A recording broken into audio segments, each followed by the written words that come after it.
revitalization of this nation and this state's infrastructure to the highest national and state and local priority.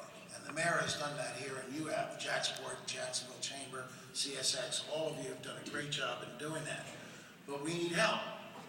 Every one of the G20 nations in the last 15 years has undergone a 5 to 10 year infrastructure revitalization program where they spent significant new dollars to bring their infrastructure up to a point that it can be economically competitive.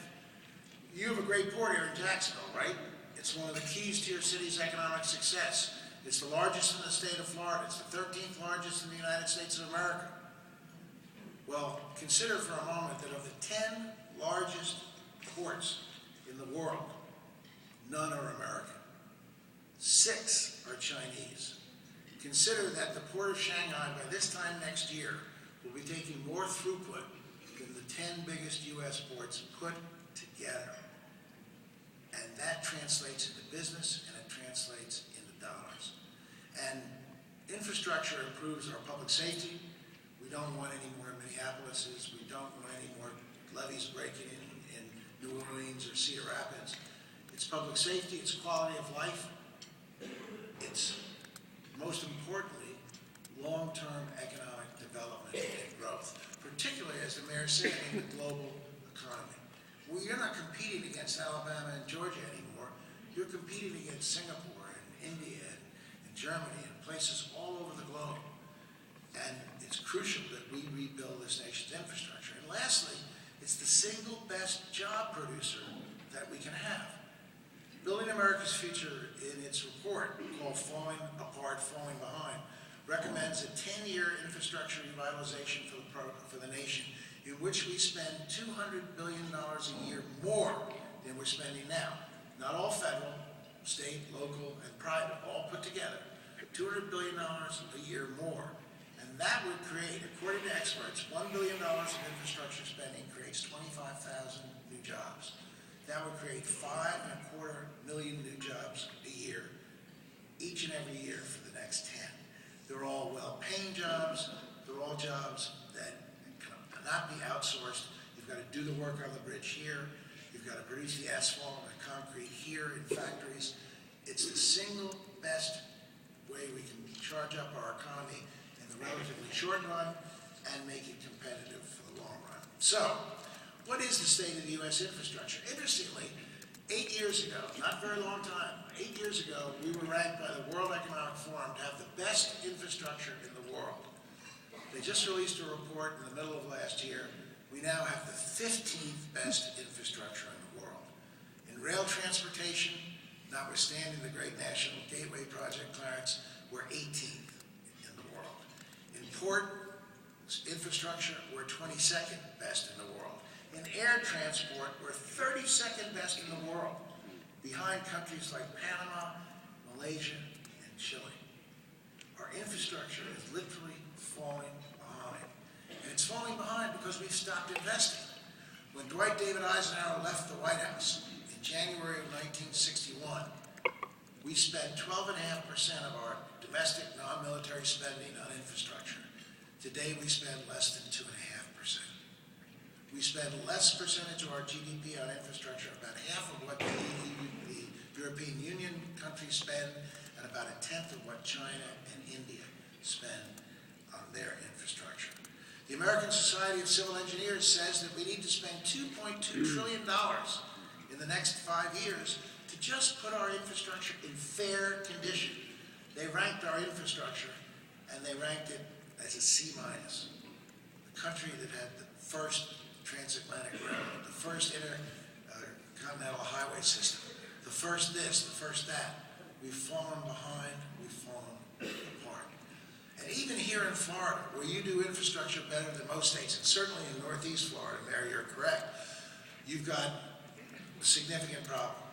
14% of your roads are in poor condition, 16% of your bridges are structurally deficient, 57% of your highways are choked and congested.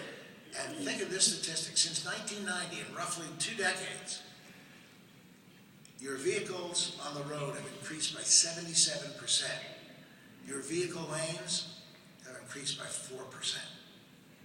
There's 43% more population in Florida over the last 20 years, and there's been virtually no growth in your road network to support that. And eventually, that's going to choke and stop development in its tracks. And let's take a look at the port. The mayor rightfully bragged about winning that Tiger application, but the Tiger application was for $45 million, and Jacksonville was very successful. It got $10 million from Tiger. Tiger was part of stimulus. It was competitive, and there were 828 projects seeking over $2 billion in stimulus. The projects asked for $14 billion. Only 46 of those 828 were granted. Jacksonville's was for the intermodal container transfer facility to move container cargo from ships right onto rail. It's a great project, but it wasn't fully funded, just like National Gateway. We didn't receive nearly the amount of federal money we deserve to receive because we underfund infrastructure. You can't, you know the old saying in business, you have to spend money to make money. Well, in investment programs for the government, that holds. I'm not talking about social programs, but in programs where there is an economic goal, just like in business. I say to my constituents, name me one business in Pennsylvania that's grown successful without investing in its own growth. And there isn't any, either from capital reserves or from prudent borrowing. That's how you do it, and that's how we can do it. Look, all of us know that Jacksonville sits on the verge of a tremendous opportunity, and it's called the expansion of the Panama Canal. And by the way, those Panamanians aren't dopes. They're spending over $5.5 billion to expand the canal. It will increase its capacity 3 times, and they're paying for it by raising tolls on users. And it will create enormous opportunities for East Coast ports. In the old days, Asian traffic had to be delivered mostly to West Coast ports. But now that Asian traffic, that burgeoning China shipping, can come to East Coast ports because the canal can handle the big mega ships that come through.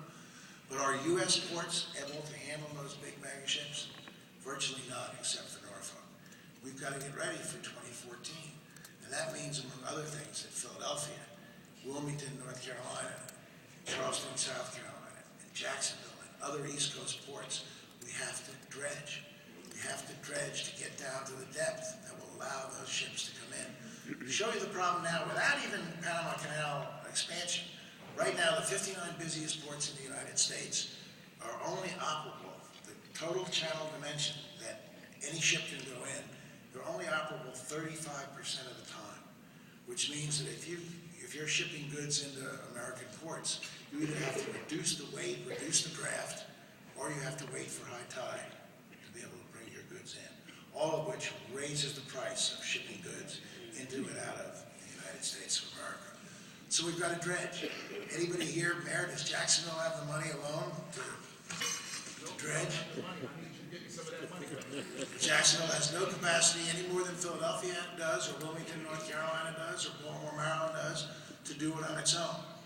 We have to get the money to dredge, and we have to do it now and soon to be ready for that expansion. Because if we're not, we're missing out on the opportunity to add millions of dollars in new investment and tens of thousands of new jobs. Now, what's Building America's Future trying to do to raise this issue in the minds of the Congress? Well, what we're trying to do is essentially tell the congressmen and women, essentially to give them a permission slip. Remember when you were in school and you got a permission slip you took in from your parents saying it's okay for Joe to leave school today at noon? Well, we need the public to give the Congress a permission slip to invest money in infrastructure. We need the public to tell them that it's okay, that it's something we want you to do, as long as it's accountable, it's transparent, and the projects are selected based on merit, not on who has the most powerful congressman or senator. That's what the public feels. In the 2010 November election, we had the most significant conservative anti-spending election in my lifetime.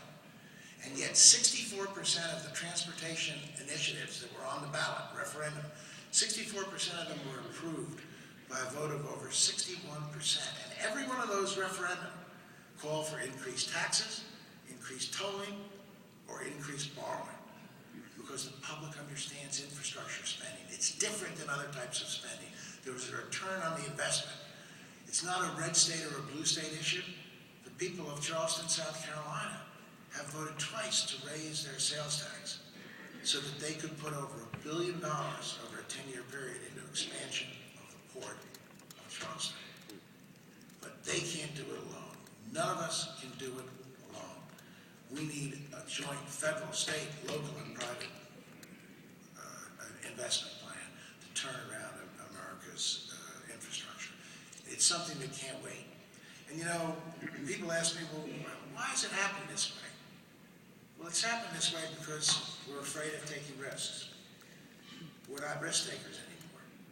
Nobody wants to do anything that's difficult, politically or in any other way. So we sit around and just wring our hands. Well, this nation was built by risk takers. If you go back to the Revolutionary War, it was a bunch of shopkeepers and farmers who had the audacity to think that they could beat the strongest army and strongest navy in the world, the British Navy and the British Army. If Las Vegas was up and running in 1776, the odds on us winning the Revolutionary War would have been about 200 to 1. It didn't stop us. We believed in an idea. We took risks. And then when we became a country, we continued to be risk takers.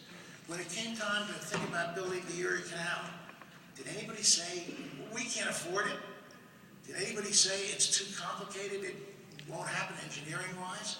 Hey, when the Army Corps of Engineers went down to Panama in 1914, nobody thought they could ever create the Panama Canal.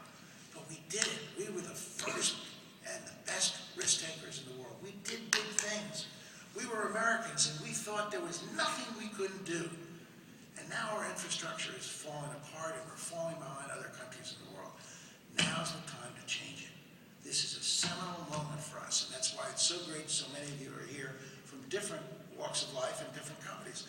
I was talking to a few gentlemen from a title company, and a title company won't directly benefit from increased infrastructure, but you'll indirectly benefit because if we get money to dredge the Jacksonville port, there'll be a whole lot of new businesses and a whole lot of new people wanting to buy homes or build homes in Jacksonville. It'll be a ripple effect that affects everybody, not just in the city, but in the entire Northeast Florida region, and we have to do it. So at Building America's Future, we didn't just issue a report. We have an action plan, and we are right now in New Hampshire and South Carolina, two very important primary states, and we're in those states organizing. We're organizing Republican elected officials, Democrat elected officials to sign on to our vision and our program. We're organizing chamber folks, business folks, but labor folks. We're organizing people from all walks of life to speak up about infrastructure, to write op-ed pieces, to talk to their local service organizations, to ask the candidates about infrastructure. And we have in New Hampshire, in Iowa, in New Hampshire, we have put a TV ad on, which we're going to show you in a moment, to try to raise the consciousness of infrastructure. And so far, in New Hampshire, according to the New Hampshire Journal, Building America's Future has spent more on TV than 7 of the 9 presidential campaigns, and the primary is just less than a week away. We've tried to make an impact, and we have made an impact. Both Governor Romney in New Hampshire and Speaker Gingrich in South Carolina evidenced in their public statements the need to do something about infrastructure. Folks, you get what you pay for. If you buy a $35,000 a year car, you wouldn't stop spending money to maintain it, would you? Of course not. Because if you did, it would break.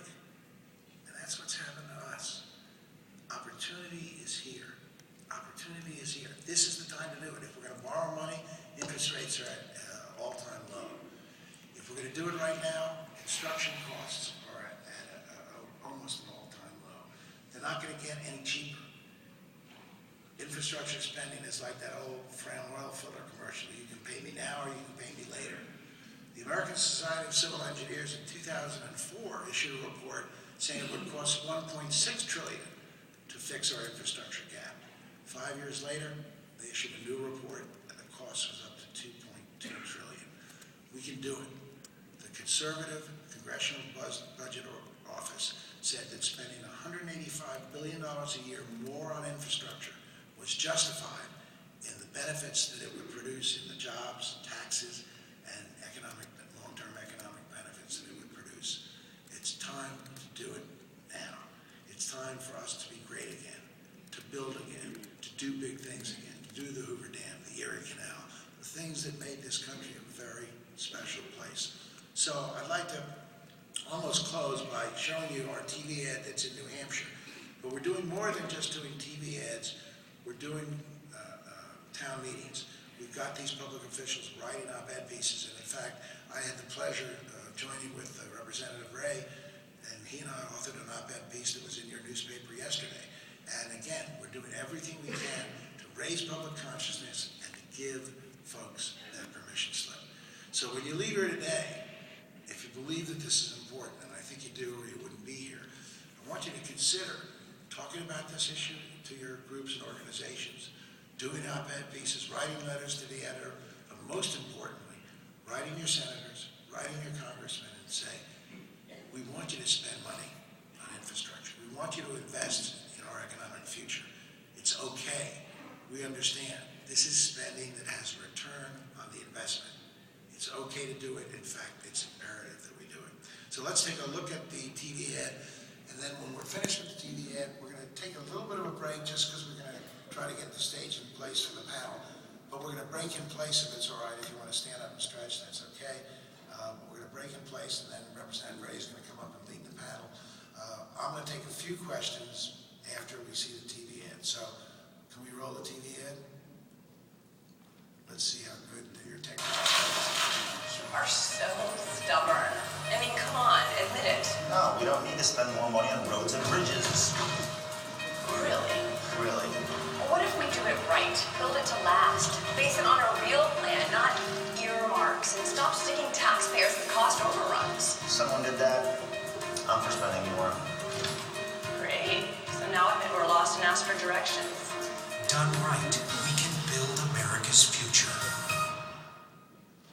You didn't see the first part of it, but it is catchy because we wanted to focus people's main objection to infrastructure spending, which is it's just another wasted government program. Well, it doesn't have to be. It can be run right, and if we do it right, it can have tremendous return on investments there.